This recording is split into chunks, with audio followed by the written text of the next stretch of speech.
and gentlemen, welcome to this Zoominar. Welcome to this Zoominar, this webinar. I want to welcome you very specially. My name is Okey Okere, and it is my pleasure to welcome you to our Tuesday online webinar, our Tuesday Zoominar this morning. And as we say, good morning BSN. Good morning BSN, and thank you for joining.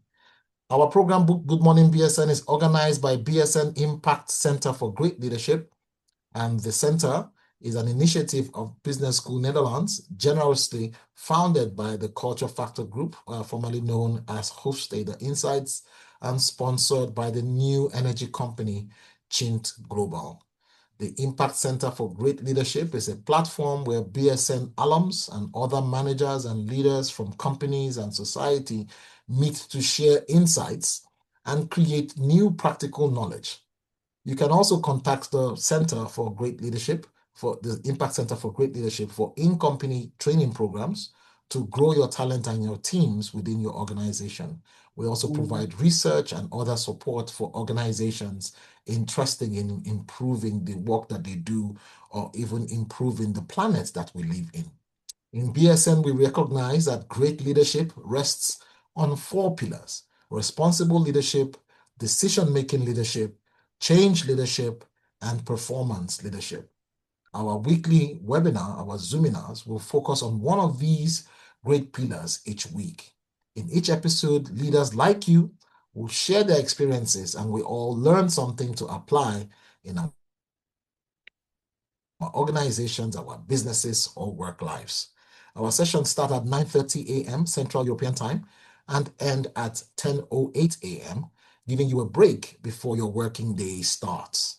Today's topic on Good Morning BSN is customer interaction and negotiation.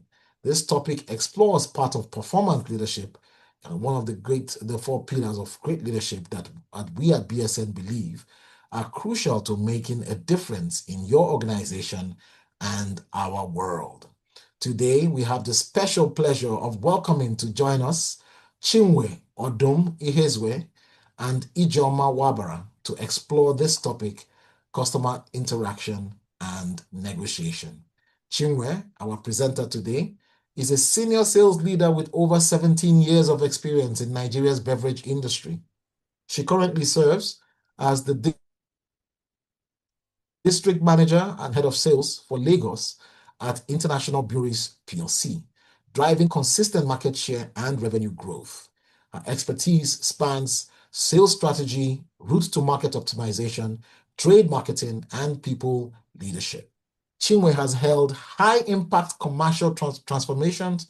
She has led high-impact commercial transformations, delivering double-digit growth across multiple sectors, across multiple regions as well. She's widely recognized for building high-performing teams and delivering sustainable business results. Of course, as expected, Chinwe holds an executive MBA from the Great Business School of Netherlands, which of course is the organizing institution for this webinar. Ijeoma, our reflector, is a finance and business consultant with over a decade of experience in banking, investment advisory, and business development. She is currently the founder of Baroque Variations Limited, leading brand, product, and content marketing initiatives. She's also the co-founder of Stratmov Limited, a procurement, logistics, and project management company. Ijeoma previously held leadership roles at Fidelity Bank and GT Bank, where she drove branch growth, profitability, and financial inclusion. She has a strong track record in customer service, in sales management, and in market entry advisory. And of course, Ijeoma also holds an executive MBA from Business School Netherlands. It is my pleasure to welcome you both to Good Morning BSN. Chinwe, over to you. Thank you so much, Dr. Okereke. Thank you, and thank you for having me. Good morning, everyone. My name is Chinwe, as you heard. Today's conversation is about how leaders use interaction and negotiation as strategic tools to protect value, build trust, and drive long-term outcomes. I have just 15 minutes here So in the next 15 minutes, we'll just look at a simple framework. It's nothing complex that helps us make better decisions in high-stake conversations with customers and even internal stakeholders. So, for me,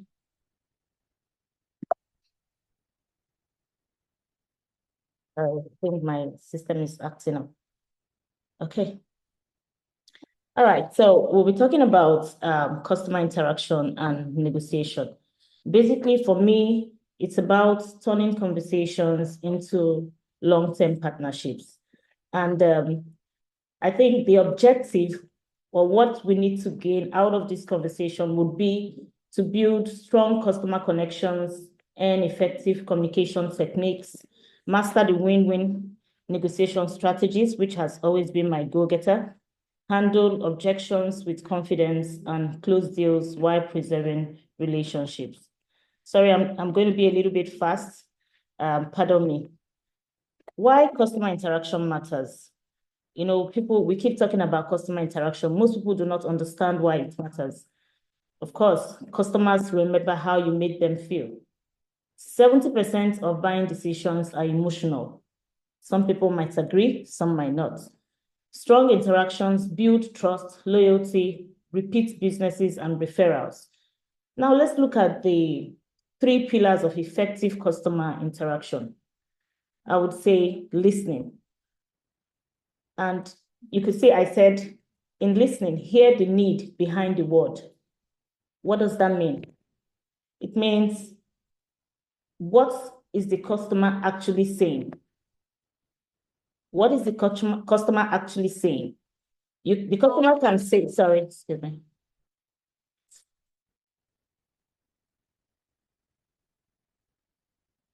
One second, please. Okay. Sorry about that. So what does that mean? When you say hear the need behind the word, it's about what the customer actually wants as against what they are saying. We look at empathy, we look at clarity. In empathy, you need to show understanding, not just agreement. A lot of us, when we have conversations with customers, we just nod. We don't understand it from their own point of view. But in interacting effectively with customers, we need to understand it from their own points, not just agreeing to whatever they say. Now, on clarity, most people, when interacting with customers, they use ambiguous words, complex words, and the customers, because they feel they are, I would say, they feel like professionals. Oh, I'm a professional in sales, so I need to go and use ambiguous, and very complex words. No. When speaking with customers, we need to speak simply, confidently, and purposefully. Still on effective customer interaction, we need to build trust in the first 60 seconds. If you don't build trust with the customer in the first 60 seconds, you lose that customer. And how do you build trust? It's that simple. Eye contact, use the customer's name, be present, no multitasking. I've seen a lot of people, when having conversations with customers, you see them on their phones, you see them distracted, talking to other people.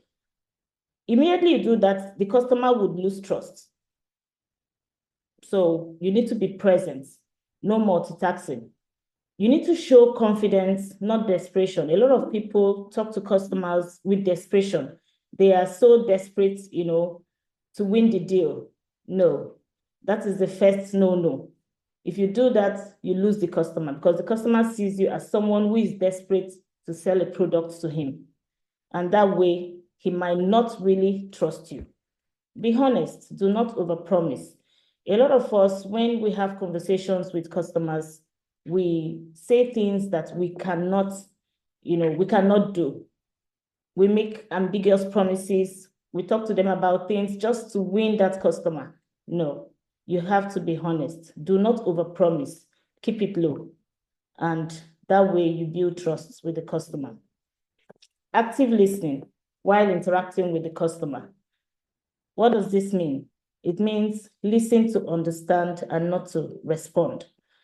Sometimes people talk to customers and they are just waiting for the customer to finish talking so they can respond to the customer. But they actually do not understand what message that customer is trying to pass across to them. When having conversations with customers, you need to listen to understand it from the customer's point, understand the customer's concerns. Secondly, use open-ended questions. I tell my team, use value-based questions using the 5 W's: the what, where, when, who, and why. You can use questions like, Madam, what are your concerns? Madam, who is the decision maker? By doing this, you pull that customer close to you, and that customer starts building trust. Paraphrase to confirm understanding. What does that mean? Sometimes we talk to customers and the customer responds, but does not really understand which angle you're coming from. The customer might not understand what you're saying. Sometimes you can say, Madam, if I get you clearly, if I understand you correctly, try to paraphrase to confirm understanding from the customer's points. Observe tone, body language, and emotions. This is one angle where people lose it. They have conversations with customers. You see them, they don't observe the customer's body language. They don't observe the customer's emotion. They don't even observe the customer's tone. They just keep talking, trying to impress the customer. But if you're able to look at the customer's body language, you will know which angle to approach the issue from and finally win that customer. Avoid interrupting. That's a mistake a lot of us make. When customers talk, we interrupt because we feel we are professionals in the field. We do not allow the customer to finish whatever he's saying. We believe we already know what the customer wants to say even before the customer says it. That is a no-no.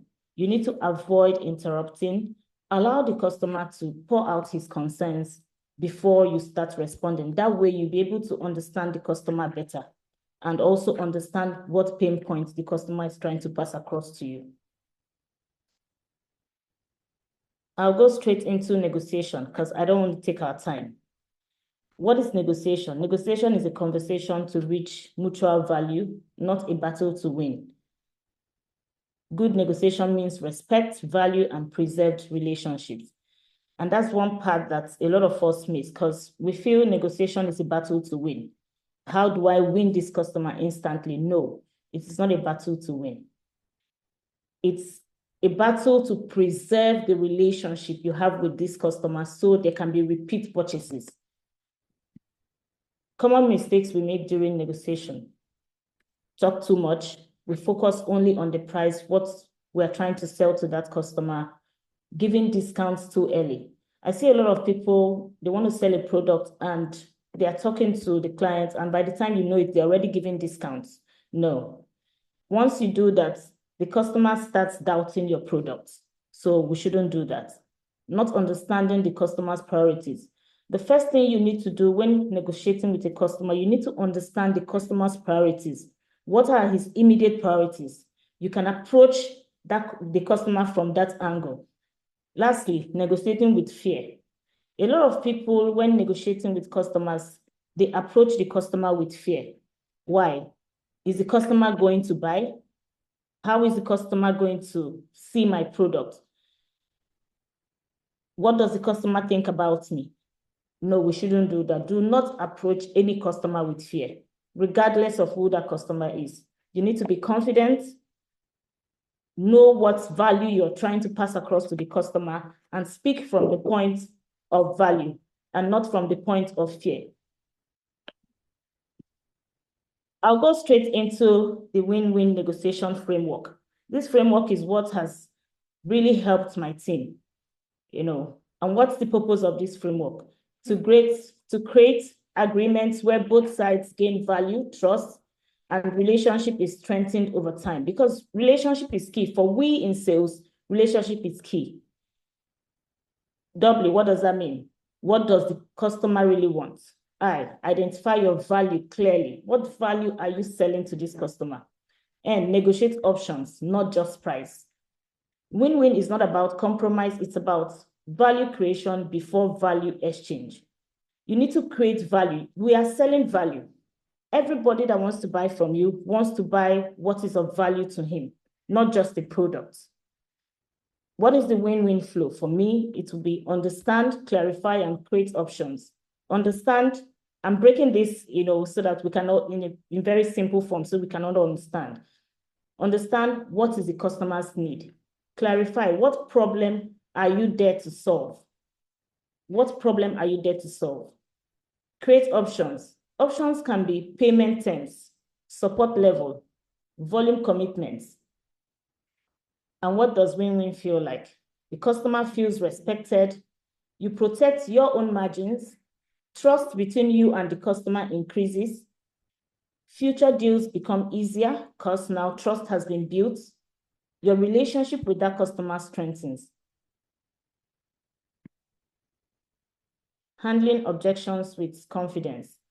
Objection is something that a lot of people are scared of. Oh, this customer says he doesn't want my product, he doesn't want to buy from me. And they get scared, they feel bad. That shouldn't be the case. How do you handle objection with confidence? The first thing you do is to acknowledge. Acknowledge why this customer doesn't want the product. Throw more clarity. Reframe your conversation, your questions with the customer, and prefer solutions. What are the negotiation language that works? You can use languages like, madam, can we explore more options? That's if the woman says, no, I don't want to buy your product. I don't want to buy from you. You can say, can we explore more options? What would make this work? Okay, here's what I can do to make this better, to give you a better deal.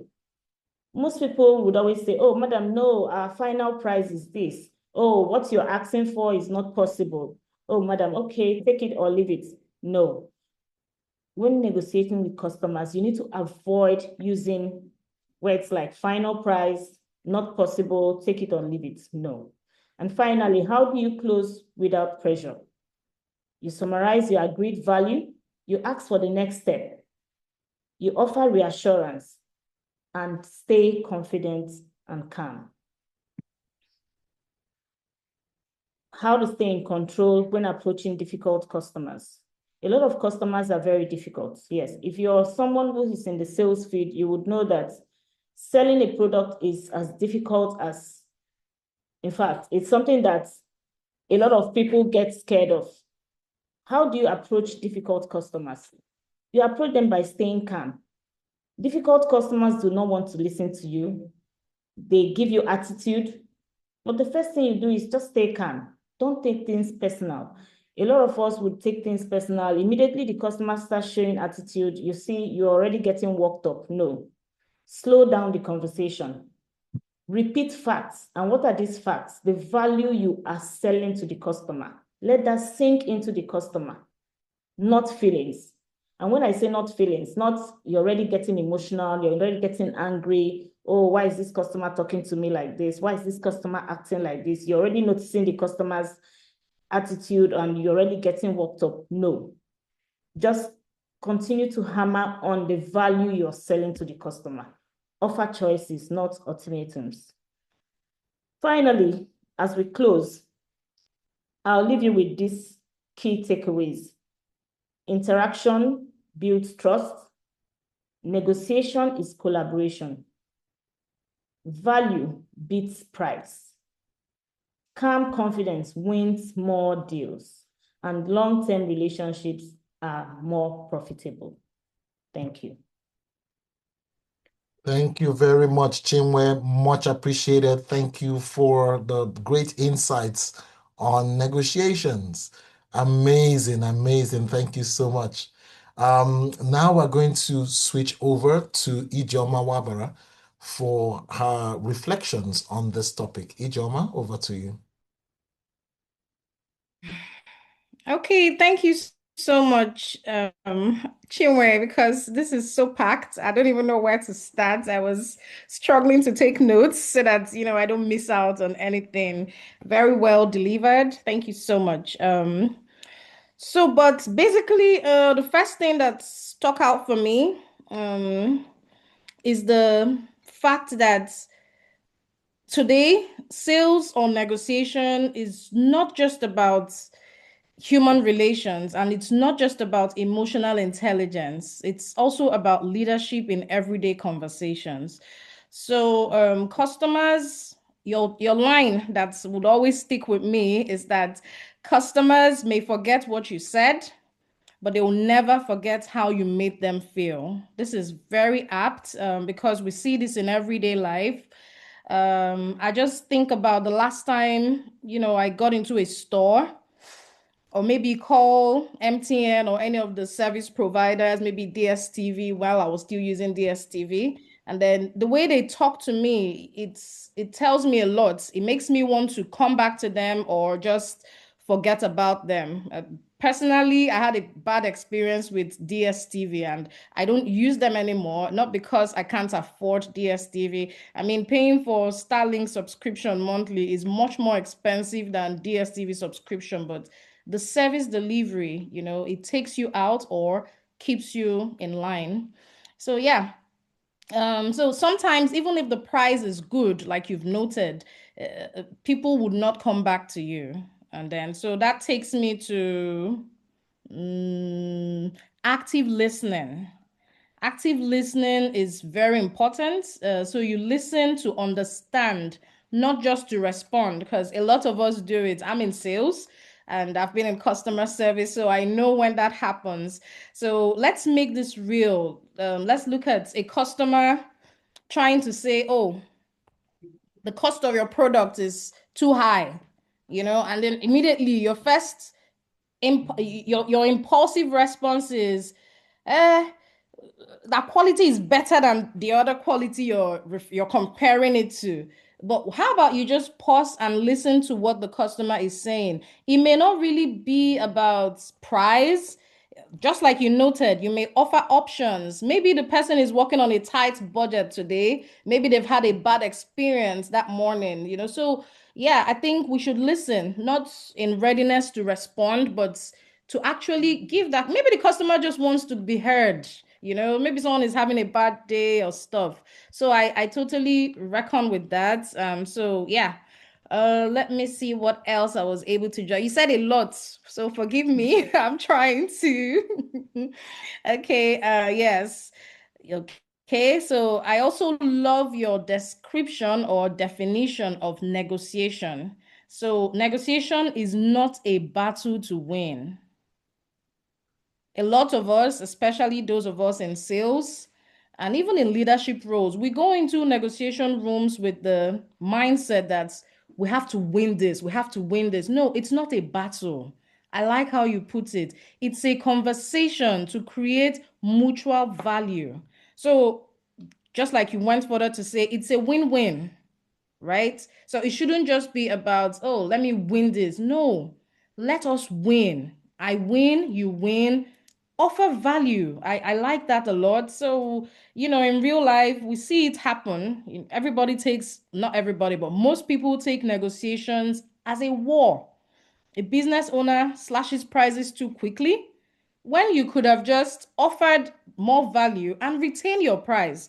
Because if you do that too quickly, like you said, maybe out of desperation, you're going to, maybe you don't lose the customer instantly, but you are losing profits because you know your margins. And if you keep losing profit, maybe your business folds up eventually. So at the end of the day, you lose that customer and it's not a win-win for everybody. So it shouldn't be. The mindset should be win-win. Okay, so yes, you can say things like you told us here. I understand price is important. Let's look at options. Can we adjust the package? Can we change delivery timeline? Can we change your payment plan or something just to make it better? And then, of course, another strong point is the way you handle objections. So handling objections should be with confidence because I feel like objections are not exactly rejections.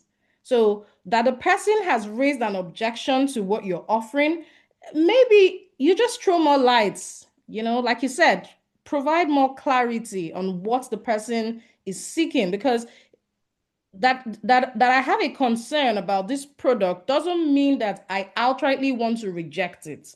So yes, offer more value, explain further, clarify whatever the client has as a concern. So peradventure the customer says, "Oh, I need to think about it." It doesn't mean they won't get back to you, even though the chances are there that they may not get back to you, but they most likely would if you offer more clarity and more value for your product.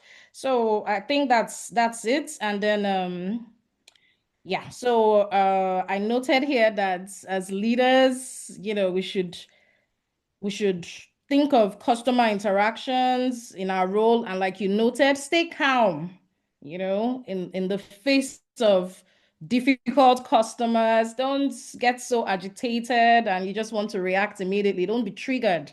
Stay calm. And finally, for me, every customer interaction is a leadership moment. So as leaders, which we are, we should truly and truly exemplify it. Thank you so much. Dr. Okay, I hope I didn't take too long. This one you No, popped you up. didn't. Thank you very much. Appreciated, Ijoma. Thanks for Yeah. being on time. Again, we want to appreciate everyone who's here. Thank you so much for logging in. I noticed a few people logged in later on and told us where they were dialing in from. Joy or DJ from Abuja, Martin from RSULT in the Netherlands, I believe. We have David from Abuja, we have Nima from Abuja, we have Peter from Ogun State, we have Oladapo from United Kingdom, and Winfred from Lagos, Akinshola from Benin Republic, Yup from Rotterdam, and many other people who dialed in. But I want to go straight to the questions that we have. And if you do have a question, please be kind enough to put it in the Q&A, just like Joy Odije has done. So Joy has this question, and I'm going to read it out. With all these knowledge, especially with one of the speakers who has worked with two banks, how come this knowledge is not evident in Nigerian banks? They don't listen, multitask while attending to customers with terrible body language, appearing tired, proud, and all. Can we see a change, please? That is a question that I think, Ijoma, you were in banking, you were in two banks, so I'm going to direct that question to you. Ijoma, what do you think? Okay, thank you so much. I will tell you for free that this is not far from the truth, it's very factual. I mean, I see that a lot. And I mean, when I was in the bank, I would immediately issue queries to people who are found wanting, but that hasn't solved the problem. Basically, some of the banks are undertrained. Some of the bank staff Okay. are trained. We've been on this for a long time. Unfortunately, especially in Nigeria, we don't take training so seriously. So people just want to get employed. You don't onboard them the right way. They just feel like, oh, I've arrived, so let me do as I like. I have this job. We need to invest a lot more in research and development, in trainings, but unfortunately, the banks aren't doing that. We'll keep trying our best. I'm so sorry for the experience. I personally have had it, so I know what you're saying, and it can be really, really hurtful. We'll keep trying our best and we'll keep reaching out to see that, but I also think that when you experience this, especially in a bank like GT Bank, before I left GT Bank, we created options like call the MD. So it's right there in the bank. So you experience a customer service staff being unruly, maybe on her phone while you're talking, you just call the MD. Then it was Shegun Abaje. Once you call Shegun, Shegun would deal with the matter immediately. So I think service delivery was a lot better then. I think it's Mariam now, but I'm sure it still works. So I don't know about other banks, but we'll keep trying. I'm so sorry for that experience. Thank you. Thank you very much, Ijoma. I have another question here from Oladapo Bisheson. He said, what is your approach to building rapport and establishing trust with a new client? Chinwe.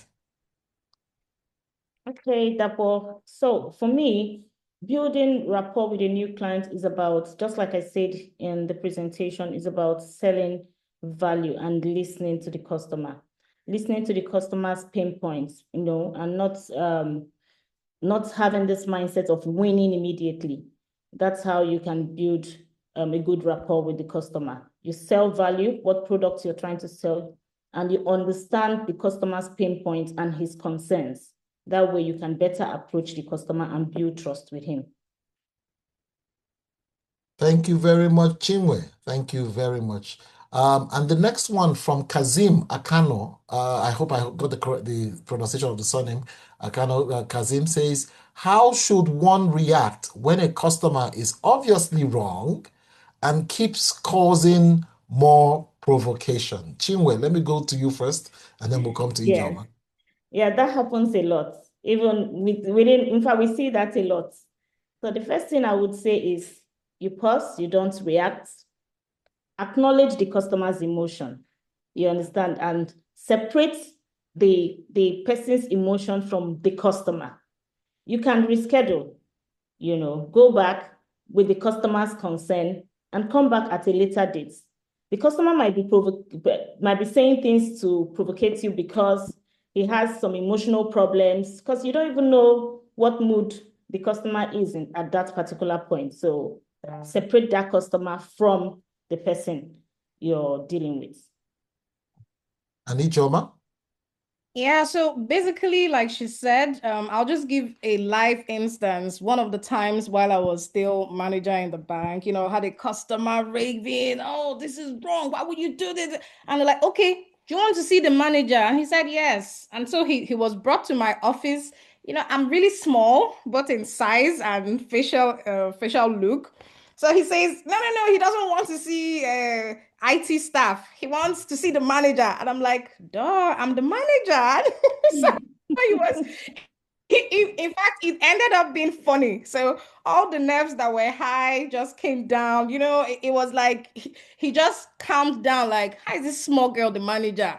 And that minute he was already smiling, and I'm like, take a seat. I offered him a drink, and then we started talking. So it was more like he was distracted from his problem.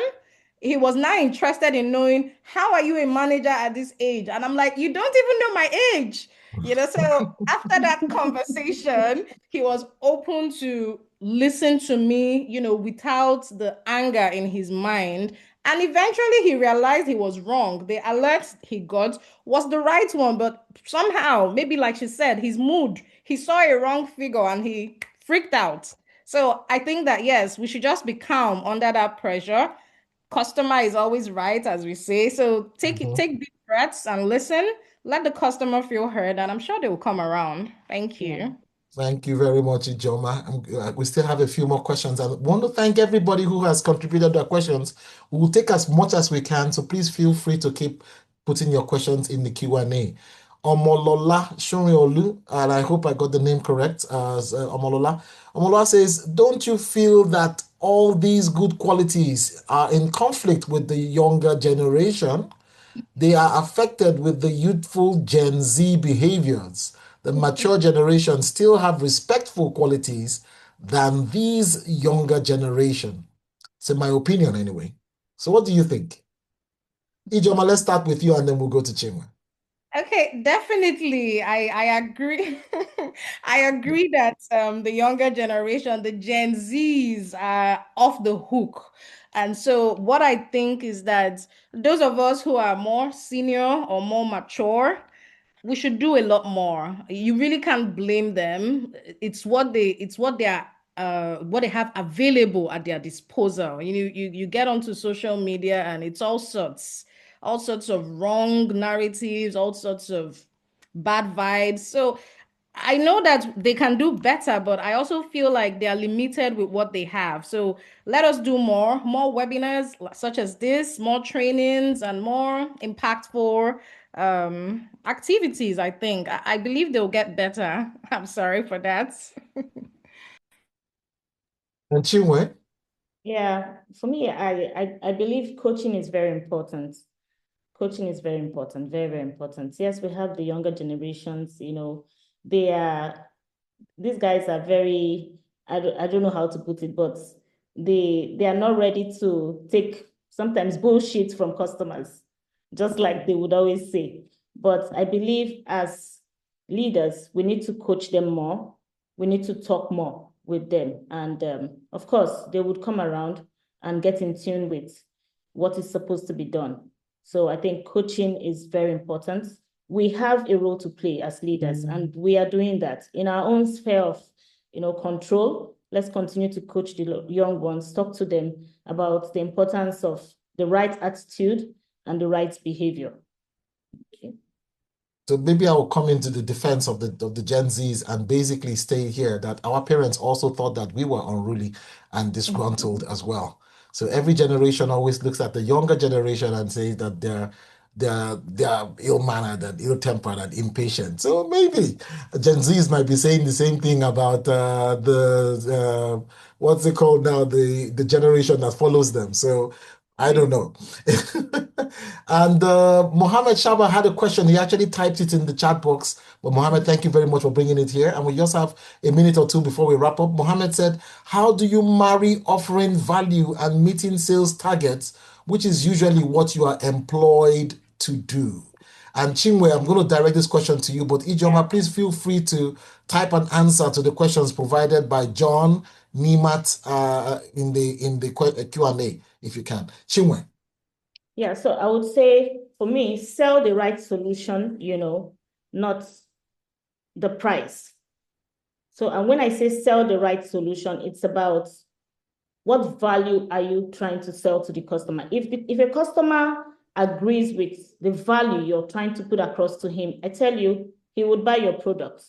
If a customer says, oh, I don't think I need this product, that means he's not convinced of maybe the quality of the product, or he's not convinced that that product brings value to him. But if you sell the right value, the right solution from whatever the customer's problem is, then you get your targets, you win your targets. Thank you so much, Chinwe. We really appreciate it. We do have a few more questions, but we have to wrap up now. If you will be kind enough to stay till the end of till after the session, we will try and answer those questions. So if you are patient enough, ladies and gentlemen, please feel free. We will answer these questions. And then, of course, you can also access the recording and get the answers to the questions. But before we wrap up, I want to just say thank you to everyone for making today an excellent session. Please join us again next week. We shall host Dr. George Woods as he will be speaking on Good Morning BSN. But then again, thank you, Chinwe. Thank you for your reflection, Ijoma, for the amazing audience, for your participation, your questions, your comments. We really thank you and appreciate you. Team BSN, our corporate partners, the Culture Factor Group, Chint Global, we thank you all. And to everyone, see you next week. Thank you for joining. Please stay back if you want to get the answers to the questions that have been asked. And we thank you very much. Thank you. Yeah. Thank you. Okay, so officially we are ended, but Ijoma and Chinwe, you can see the questions asked. So if you would like to answer them so that we can put them as part of the recording, please feel free. We've answered the question from Mohammed Shaba. So there's one from Nimat Lawal. Nimat says, how do you professionally follow up with a first-time client after sending an invoice without creating pressure or appearing desperate, especially in service-based businesses? Chinwe or Ijoma, would you like to answer that question? Yes, I'm typing a response, you said, right? Yes. Yes. Okay, you're typing a response. Thank you very much. And then so there are two questions actually there from Nimat, three questions from Nimat actually. So the first one was the one I read. The second one is that for first-time clients, what are the most effective ways to build confidence in your value before they commit, especially in high investment projects like renovations? And then the third question from Nimat, at what point does flexibility in negotiation start to harm your business And how do you decide when to walk away from a deal respectfully? So, Chinwe, I will just let you talk through all of these questions. Why would you want to walk away from the deal? Oh, You good can question. always reschedule. You can always reschedule. You can always reschedule. Yes, you can always reschedule. Don't get so demoralized to the point where you want to walk away. You can always reschedule, go back, and just like I would always say, value. Every client wants value. That is the first point. Every client. If he's not convinced about the value you're trying to pass across to him, then that deal, he would not be interested in that deal, no matter what you say. So if a customer is so difficult, I believe you can always, reschedule, go back to the drawing board, sit down with your bosses, and understand the customer's concern. Prefer solutions to his concerns first before your product. Then that way you've captured the customer. Fantastic. Fantastic. I see that Ijoma has answered John Okosulubo's question. I see two questions remaining here. One from Nimat: how do you professionally follow up with a first-time client after sending an invoice without creating pressure or appearing desperate? So you've sent an invoice, no response. What do you do? Chinwe, Ijoma. Sorry, please, can you come again?